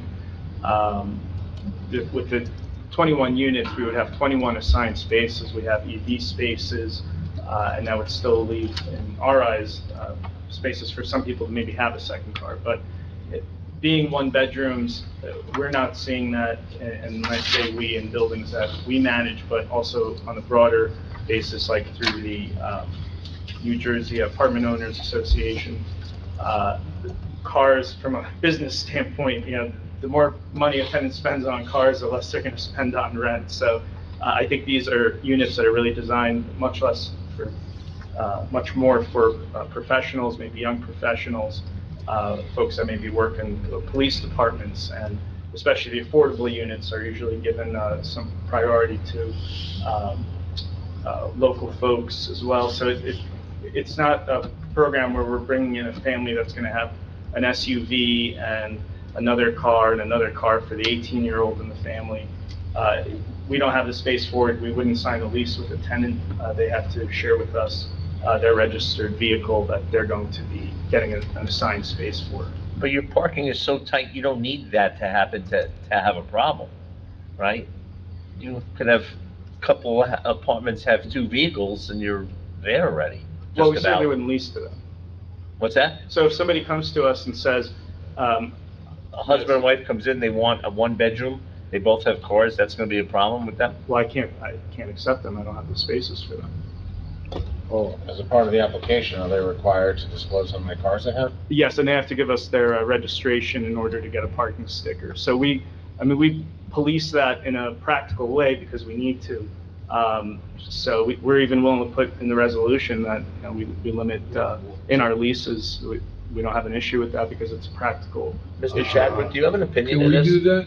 No, because what happens if 2 people come in, they have 1 car, they decide to get a second car, you're going to tell them you can't park your car there? Yeah, absolutely. I think you're going to have an issue with that. That's written right in our lease. They can't just buy more cars later and expect us to accommodate them. It's an agreement. It's not like a hotel stay or somewhere people could just come in and out. I mean, Is it's it a in long the term. lease, is it a prohibition, or is it a good luck, if you can find a spot, great, but we're not guaranteeing? No, we specifically don't want to have the issue, so we specifically say you have this parking space and we can't accommodate you if you have another car. But you more importantly want a tenant in a unit. So turning away someone isn't, right now it might sound good if in front of this board and with a market that's strong, but in reality, Mr. Chapman, do you have an opinion about all this? Are we being too? My first thought is whether or not this complies with the Fair Housing Act, but I don't know what the limitations are. I've never looked at it in that sense. I've always looked at it in terms of affordability and ULAC rules. Well, the tenant, this is done in some denser counties, Morris County, and I think the focus is on the cars, not the tenant. So he's not turning down the married couple, which would not be something that would be proper. But he is turning down the second car. He cannot have the second car on the property. But I'm sorry, that doesn't apply to the affordable units, just so I'm clear, but we have enough units that the affordable units do meet the requirement, and I believe that requirement is only 1.2, but I don't know that for certain. There's no different parking standard for affordables. I think you're required to, RSIS controls. okay, That's where you need a variance, so you need a waiver of right. the RSIS standard. If this board approves that waiver, then the board engineer also has to sign off on it. Yeah, and whatever parking, so if RSIS requires for the 3-bedroom unit. You need a variance from the calculation for RSIS, which was 39. Yeah, and I would apply that variance to the units that are non-affordable. The EV statute rolls back into that regulation, which gets you back down to, you're gonna have 5, so you get 5 credits. Well, I forgot what it was, 34 spaces, wasn't it? Yeah, 31 to 34, right? So you're gonna need a variance to that extent. To finish my thought, the prohibition about discrimination applies to people, not vehicles. There's nothing in any statute that says thou shalt be entitled to a car. Yeah, I just don't know. I agree with you. I know what the So statute. that's really the focus. I just think that the practicality of you have a married couple, they're in good standing, and then they decide to get a second car. I don't find it realistic to say you're gonna Well, say this actually dovetails into something which I forgot. I neglected to ask our parking expert. So I was thrown off a little bit by the Title 39 question. Going through the report, I realized what the question was actually about. It's about parking enforcement on site. And because this is a private site, I'm sure many board members would be familiar with the Tow Act regarding private sites. So the police really aren't coming on the site to tow vehicles off the site. It's up to property management to police the parking of the site. So they're assigning parking spaces to apartments. So If restrictions you're also. bringing extra cars on the lot, under the Tow Act, it is the right of the property owner, the landlord, to tow that extra car away. good answer. Are you saying you have this policy in effect in Morris County? In Bergen County, In Bergen County? yeah, a little dense over there, so you have to be careful. Right. Yeah, but we don't want to have a parking problem with our tenants. You know, once you sign a lease with someone, you hope not to tell them, hey, you parked in John's spot, and oh, well, we got another car. Yeah, it's just not practical for anybody. It's not much different actually from a mortgage. When you look at somebody signing a mortgage document, it requires you to have certain financial availability. So if you go get another car, you might be in violation of your mortgage. Truth in lending? Yeah, so, you know, It's a little bit of a stretch. This is more Well, just real life. You're policing the parking lot, you're right, correct? you can't just buy a car and just, if we don't have the space, or if we have a space and, you know, we can lease it to you maybe, but if, How are you controlling the extra spots? So there's 21 apartments, I guess 21 cars you're allowing. right. What's happening to the rest of those spots? Are they gonna say visitors? Are they gonna have visitor signs? Visitors only painted on the pavement? We're definitely open to suggestion, but typically we just keep them open, so only the unit owners know which ones are unassigned. And the manager also need one parking. But it's more than 21 because the three-bedroom has to be able to have more than one. Yeah, the three-bedroom has two. Right. And the two is a two? Yes. Yes. So it's really 24. And you got 5 of them in the EV spaces, but they're not mandatory. Right. Which is, So 24 spots, to Mr. Reddy's point, as a manager, where's he or she parked? It's only 21 units, so it's not practical to keep somebody on site and pay an entire salary for 21 But units. they've got to come on site at some point. Right? Absolutely. So they're just pulling in one of the empty spots. Yeah, I mean, quite frankly, they can even pull over in the pullover area because they're not, like, for example, when the snowplow comes through, there's somebody that's gonna be, like a third party that's responsible for that snow plowing. Where's the snowplow pushing the snow to? I think our engineer, had talk about it a little bit, further, but, landscaper is also coming to the site. That's all coordinated and accommodated by a manager, but not somebody that's sitting there. And even all those snow plowing and landscapers, they're not, as property of the small, they're not there for hours on end. They're there for short periods of time. Also, one point, I'm sorry about the garbage. We really think that this is a real upgrade for garbage. Rather than having it out like a lot of our neighbors, you could look out of their units and you see their garbage laying everywhere. This is going indoors. We are very motivated to keep our tenants. We're very motivated to make sure it doesn't smell.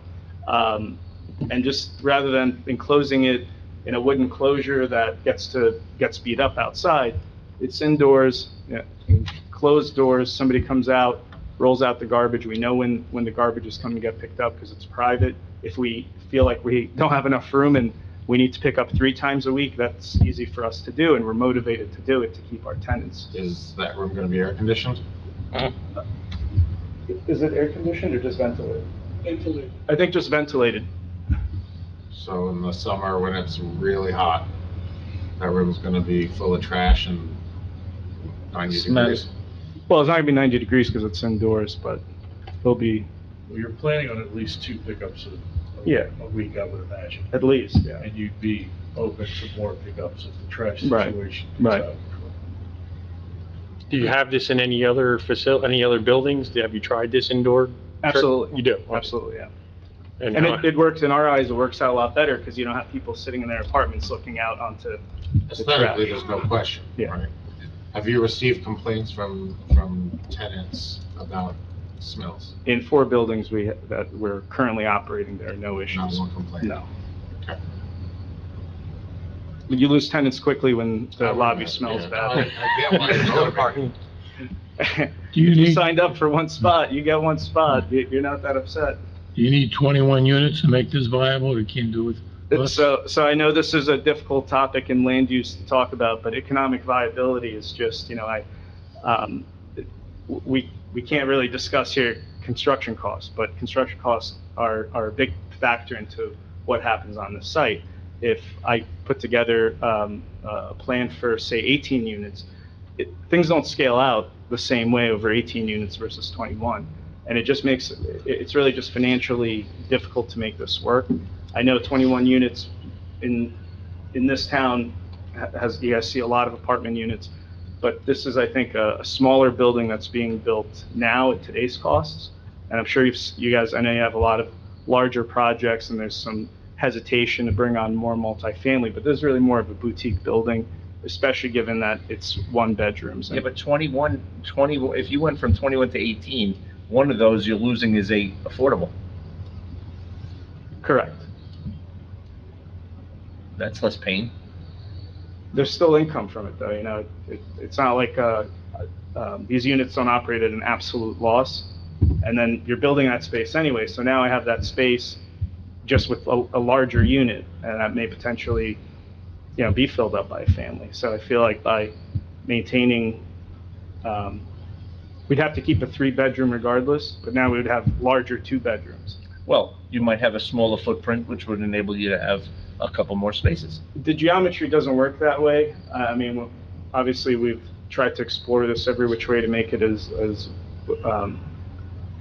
few variances as we can, but there's a lot of variables that play into it. It's not just the zoning ordinance, obviously. There's building code that plays into it. There's availability of of like the geometry in order to make the interiors work for exits out of the building, for the elevator, for the trash room. So there's a certain things that we really aren't, this is, I think, we've done a pretty good job here of making it work on the site, given the conditions.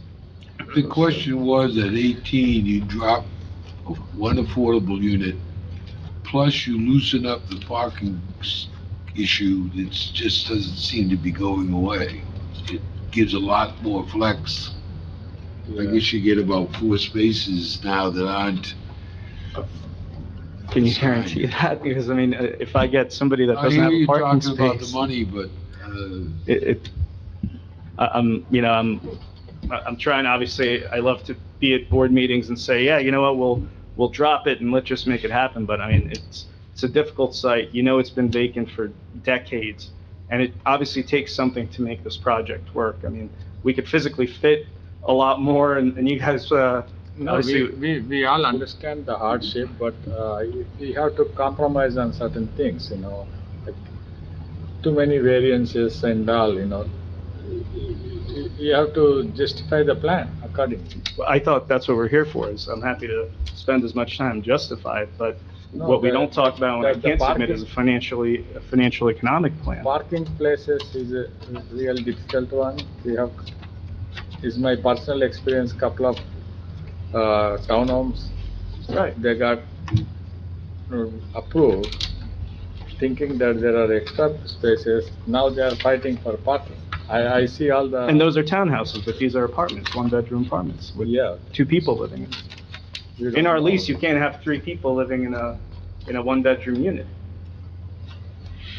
So we have some control here as a type of development that it is, and the fact that it's a rental. How many people can live in a one-bedroom? 2.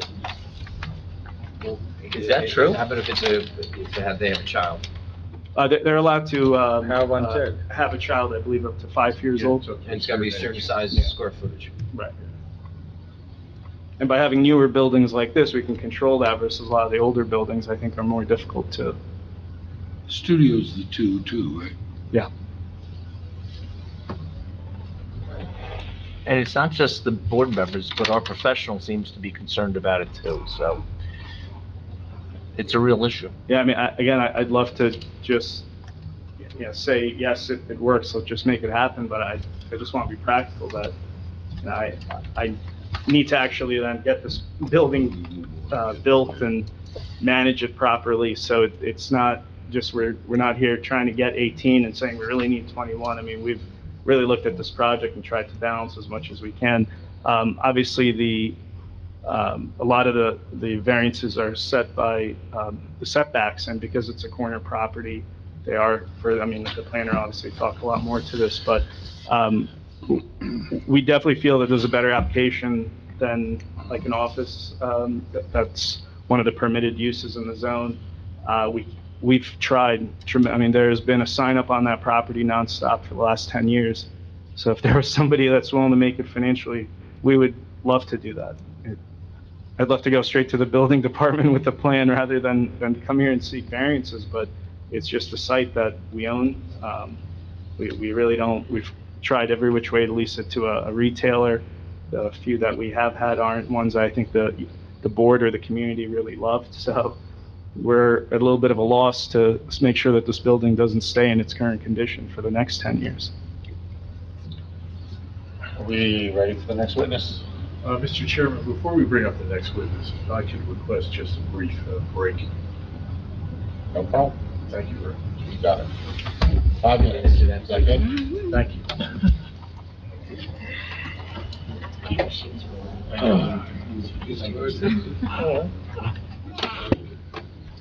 Parking going to be issue. Especially the location. The location is not the intersection. Every car is a. Well, I'd be curious as to. It's not like a I'd be residential curious to section, compare isolated the variances. place. Okay, ready? All right. Thank you for that break. I'd like to go ahead and call our last witness for planning. Can you raise your right hand? Swear affirm testimony about to give before the board is true self you got? I do. And for the record, can you state and spell your name? Yeah, it's Keenan Hughes, Hughes. And you're the planner? Yes, All your licenses are in full force and effect? that's correct. You've been qualified before this board or other boards in the state of New Jersey? I have. Joe, your witness is qualified and sworn. Thank you. Thank you. Mr. Hughes, you're familiar with the plan here before the board, is that correct? Yes, as part of my scope of work, I reviewed the application, visited the site and the surrounding area. I reviewed the township's master plan and zoning ordinance, as well as the review letters we received from Mr. Chadwick, Mr. Holloway, board's professionals. Can you give us your findings and conclusions, please? Certainly. So I think the development at this point has been well described, so I'm not going to go back through describing what the proposal is or even the existing property, but really focus on the variance relief that we're requesting this evening. As the board is aware, this property is located within the O1 office professional zone. That zone permits professional, clerical, data processing, and insurance offices, educational and technical training institutions and schools, communications offices and studios, and medical and dental offices. So it's a very restrictive zone in terms of what's permitted. And I would argue, just based on some of the prior testimony you've heard, my knowledge of the property, the history of it, it certainly plays a factor in terms of, it's the lack of investment, redevelopment in the site for many, many years at this point. We're here because, number one, we're requesting a use variance for the multifamily use, which is not permitted within the O1 zone, and also several C variances. In my opinion, a number of them are essentially subsumed within the D1 use variance request.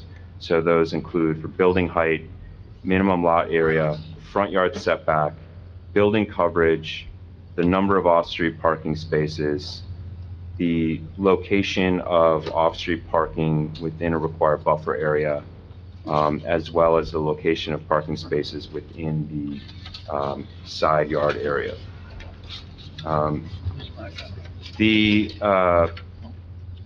The D1 variance is what I'll focus on first. And so we have to satisfy both the positive and the negative criteria. So the board's focus here is this site exceptionally well suited for multifamily residential development? That's really the test under the special reasons for the D1 use variance. We're requesting multifamily residential. Is this site exceptionally well suited for multifamily residential? In my opinion, it is, for a number of reasons. First of all, this property has long been improved with the residential use, right? So there's historic use of this property. There's a precedent with its use being residential. It's also bounded on two sides by multifamily residential use. So the proposed use here is wholly compatible with the adjacent land uses that abut this property. Despite its O1 office zoning in that regard, it's more residential than non-residential in terms of its land use character. The redevelopment of this site into a residential property with a modern, high-quality, multifamily building is certainly compatible with that context. It's also worth noting that this site is an anomaly within the O1 zone in that it's significantly undersized. The minimum tract size in the O1 zone is 40,000 square feet. This site, post-dedication, is roughly 30,603 square feet. So that's undersized relative to the bulk requirements, the zoning standards that this project is subject to under the O1. So this creates difficulties, certainly in terms of accommodating a permitted use on this site, and office development, very difficult to accommodate on an undersized property in order to achieve all the requisite setbacks, buffers, landscaping standards. However, in my opinion, a small multifamily building such as proposed is more compliant in terms of the required setbacks and buffers to adjacent properties. For one thing, whereas the O1 zone requires a 35-foot buffer between office use and residential use, there's no such requirement between multifamily uses in town. So there's no need for a buffer. So that's certainly one variance we're seeking that's actually just subsumed within this D1 use variance request. In addition to the reasons why this site is particularly suited for multifamily residential use is the fact that I think it's very important for the board to acknowledge the significant challenges facing suburban office properties, particularly in Parsippany. This is a point that's very well documented in the township's 2020 master plan. I just want to read one excerpt to the board, which I think is very relevant to this application. This is language from the 2020 master plan. The plan recognized that, quote, the township has excessive land area devoted to single-use office parks, and that Parsippany's office vacancy rate remains much higher than the county and state as a whole. The plan goes on to state and include the following recommendation. The township should explore other tools to promote new multifamily housing as appropriate. Beyond the township's garden apartment complexes, there is development interest in providing for housing in a mixed-use context in some of the office and business zones. While a large-scale introduction of residential uses to these zones could be disruptive to the existing zone plan and development pattern, there may be smaller areas within office and business zones where targeted infill of mixed uses could be appropriate and could address the excessive amount of single-use office and retail space.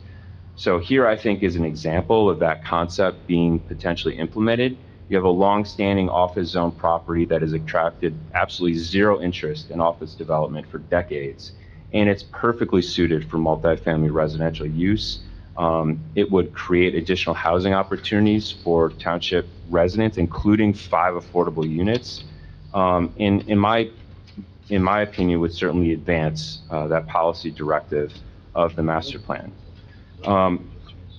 Now, just turning our attention to the C variances, again, I'm still addressing the positive criteria here. I will address the negative criteria towards the end of my testimony. The C variances are requesting, for the most part, can be addressed under a C2 standard. The first one is for building height. We're requesting a building that's 3 stories, whereas 2 stories is permitted in the zone. What the board needs to understand is that the building itself complies with the height requirement of 35 feet. So you could build an office building of the exact same height on this property as what's being proposed. So in my view, the 3-story versus 2-story deviation here is not significant in terms of the overall massing of this structure and what's proposed. It's perfectly appropriate for this site. It's well set back from the adjacent properties. There's a 3-story office building directly across the street from this property. And in fact, the existing building on this site is roughly 35 feet.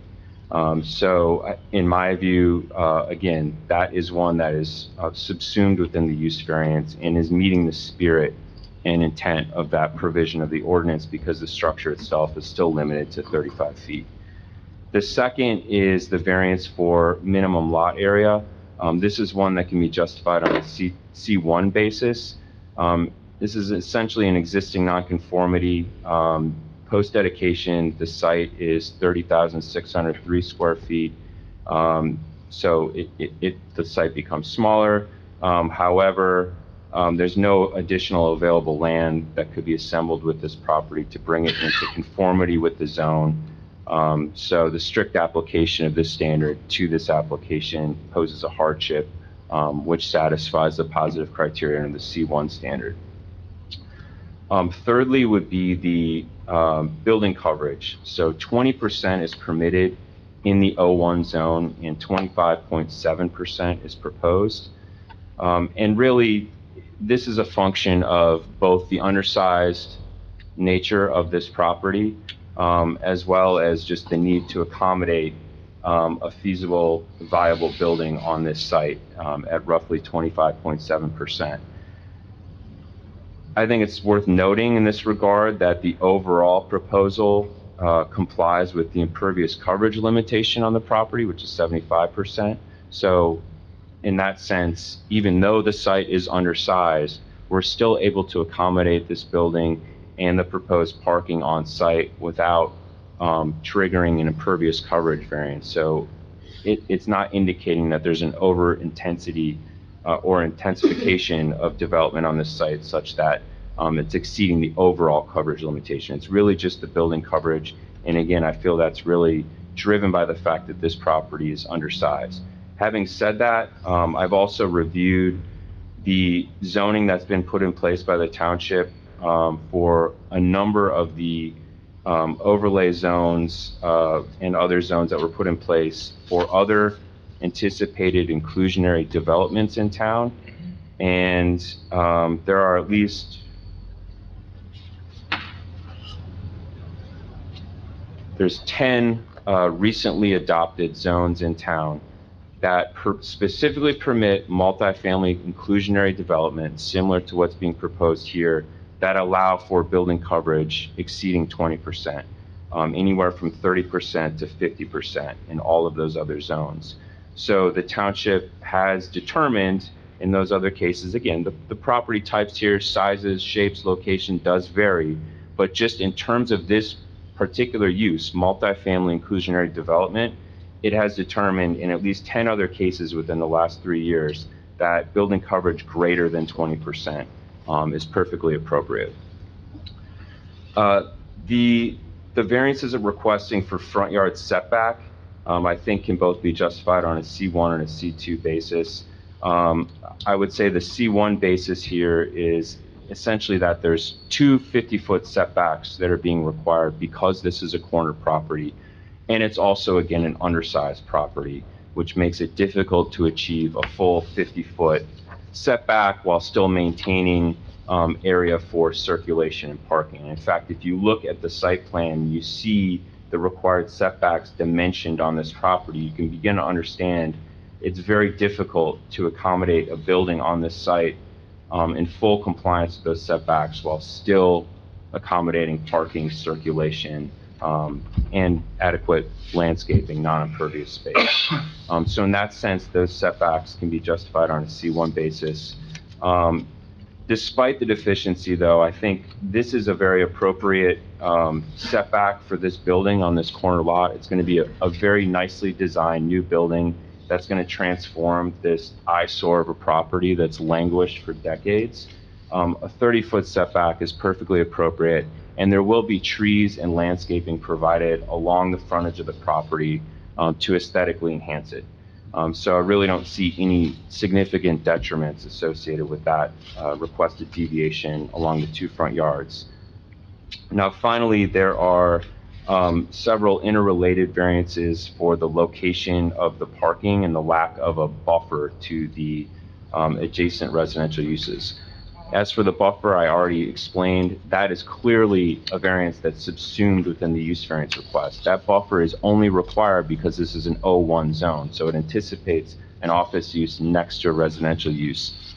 A residential use next to a residential use in town does not require a buffer, so that's subsumed. The parking, the way it's configured and located here, is an appropriate plan for the site. It makes sense to locate it within the rear yard areas. And given the undersized nature of the property, we're trying to maximize the on-site parking supply, of course, but at the same time do so in a manner that is adequately screened from adjacent properties and attractive from the adjacent rights-of-way. And I think that's been achieved as part of this plan. There's a full 6-foot privacy fence around the edges of this property, abutting our neighbors, as well as landscaping that's being provided. And again, being a corner property, we're challenged in terms of where we can locate parking on this site. So that's one that can be justified on a C1 and C2 basis. And then I know you heard extensive testimony with respect to parking. What I would add to that discussion, perhaps it's really just reiterating some of the points that you've already heard, but just based on my experience as someone that represents both municipalities and private clients throughout the state on planning and zoning matters, worked on dozens of multifamily projects. This is a project that includes entirely one-bedroom market rate units. So you're looking at, for the most part, one-car households. And that's the data that Matt pulled from ITE. It basically demonstrates that. It's saying that the actual demand from parking here is going to be around 24 to 27 spaces per unit. On top of that, now you've heard from the operator that he's not even going to permit tenants to have more than one car on site. So I think given all of the challenges that we're dealing with this property that's been an eyesore for decades, trying to thread the needle in terms of an appropriate yield density as well as an adequate parking supply, Yes, is the parking challenged if someone's going to throw a big party and have 15 people over? Yes, but guess what? That's not the tenant who's going to live here, right? It's a self-selecting base of tenants. You choose to live here most likely because you're a single-person household, you're a young couple, you're someone that's gone through a life transition, recently divorced, you're going to sign a 2-year lease here. This is not a place where you're throwing Super Bowl parties, okay? But if you are, we do have some guest parking available on site, but otherwise, if people want to come and visit you, they're going to have to understand, and they will be told that parking is tight on site. This isn't really a place for, big social events, because there's no parking on street adjacent to the property. So this is a self-controlling thing that happens a lot in multifamily development. And I think combining both the data that you heard from empirical evidence from ITE, as well as how the operator is going to actually manage this building, I hope the board can get comfortable with the balance of residential units and the amount of parking. And just remember, those units, the unit count includes 18 one-bedroom units. So if you start talking about reducing the unit count here, that could also mean more larger units as opposed to the one-bedroom units. The larger units are the ones that could tend to generate more demand for parking, as well as just overall population. So that's something to keep in mind as you think about the parking request. But for all those reasons, I think this is it's a waiver from RSIS, the statewide standards, and it's one that the board can grant on a C2 basis. So just to summarize the benefits here under the positive criteria, I think first you have obviously the redevelopment of an eyesore property with a use that's compatible with the surrounding context. You have the much needed intersection improvements here that would finally be implemented in connection with this project. You have additional stormwater management that's being provided on this property that doesn't currently exist. You have landscaping and other aesthetic improvements that's really going to dress up this very visible corner in the township. And finally, the affordable housing component here cannot be understated. This township has a requirement for 20% for for-rent projects. That's atypical, quite frankly. Most towns have a 15% requirement. This is a 21-unit project that has 5 affordable units. That is very significant in terms of providing a diverse housing supply in this township consistent with its master plan. So in that regard, I think it's something that would, granting these variances would advance the general welfare in connection with Purpose A of the municipal land use law. Purpose E would be advanced in terms of, in my view, accommodating an appropriate density of residential population in an appropriate location. Purpose G by providing for a multifamily residential use in an appropriate location that is abutted by multifamily consistent uses. Purpose H, which refers to promoting the free flow of traffic while discouraging location of such facilities in which result in congestion or blight. And I say that because if you approve this project, it will help implement the intersection improvements at this corner. And then finally, Purpose I, which is to promote a desirable visual environment by significantly remediating this existing property, redeveloping it, and enhancing it aesthetically.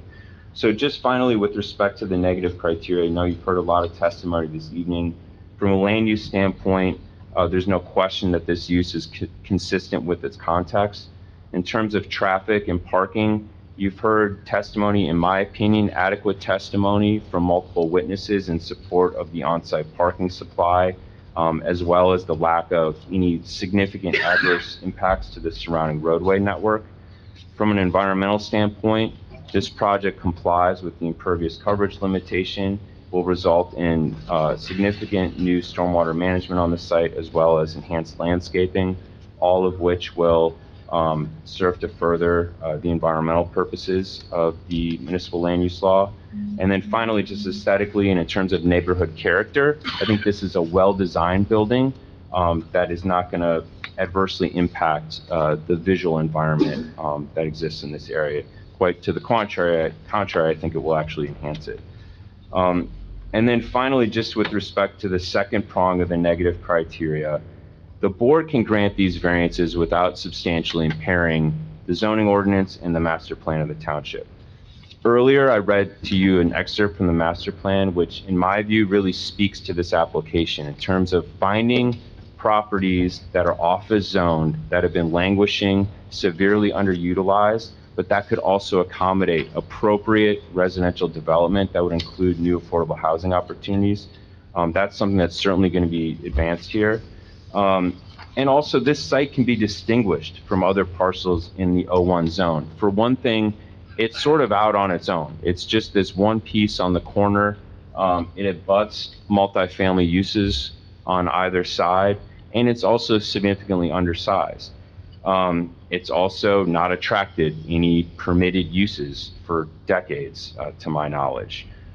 So I think the board can consider these variances and grant them without substantially impairing the intent of the zoning ordinance, and can reconcile granting the variance to permit multifamily residential here with the fact that the O1 zone does not permit that use.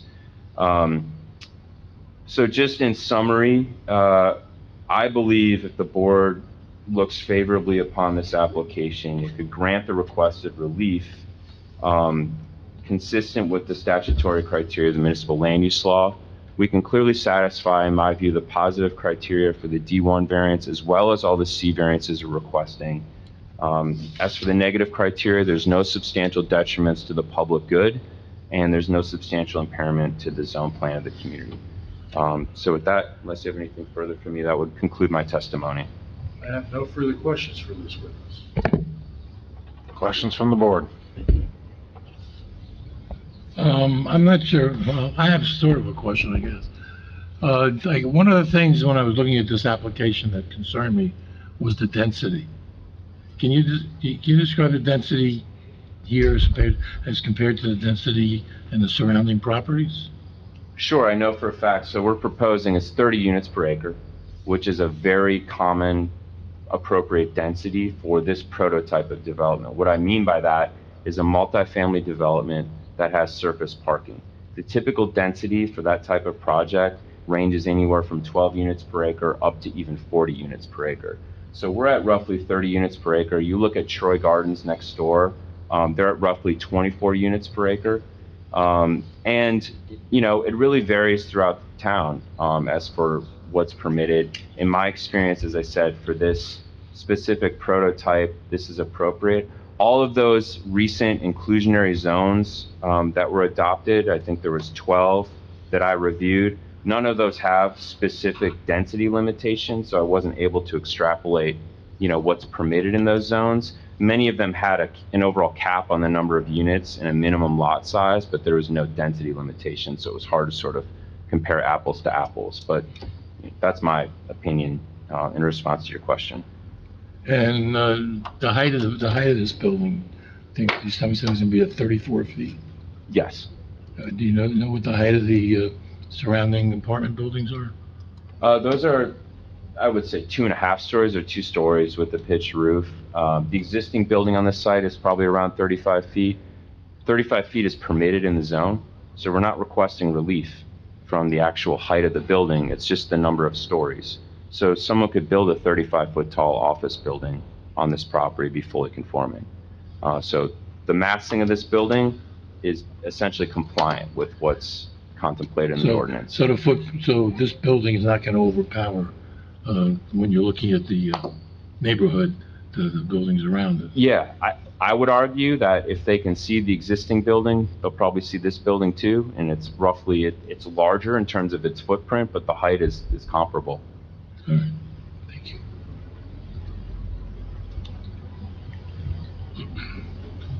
No other questions? Any questions from the public? And there is no public. I just have one question. Sure. You said you were not able to compute the density for the affordable housing districts? Right. And Mr. Chadwick, by that I mean, when I looked at the zoning, there was no maximum, I didn't see a maximum density limitation for, and I'll just, for example, you know, the AHD3A, AHD3B, AHD4, 5, 6, 7, and then I went to the overlays, the OVL1, OVL2, OVL3. Those all permit inclusionary development. But as I said, they didn't have like a maximum density requirement. It was just, there was in some cases an overall cap on the number of units, and then, yeah, minimum Give you lot the size of size. the property? There was a minimum lot size, but it didn't give me like the actual. So you didn't calculate? Mr. Chadwick, I am familiar with that plan. The ordinances adopted, you would not be able to calculate density from the ordinances.